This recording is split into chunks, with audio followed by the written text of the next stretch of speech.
महंगाई महंगाई महंगाई। मुल्क के मुख्तलिफ शहरों में आटे की कीमत में इजाफा हो गया। आटे के 20 किलो के थैले की कीमत में 720 रुपए तक इजाफा हो गया। 28 अप्रैल से 5 मई तक 20 किलो आटे का थैला 800 रुपए में फरोख्त हो रहा है। अदारा शुमारियात के मुताबिक आटे का 20 किलो का थैला अब 1520 रुपए तक पहुंच गया है। रावलपिंडी में आटे का 20 किलो का थैला 706 रुपये 67 पैसे तक महंगा हो गया।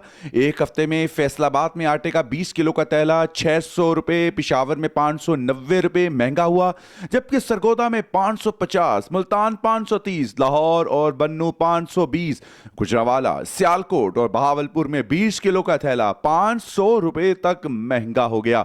एक हफ्ते के दौरान सक्खर में आटे के 20 किलो थैले की कीमत 60 रुपए तक बढ़ी, जबकि हैदराबाद में 40 और कोयटा में 20 रुपए तक महंगा हो गया।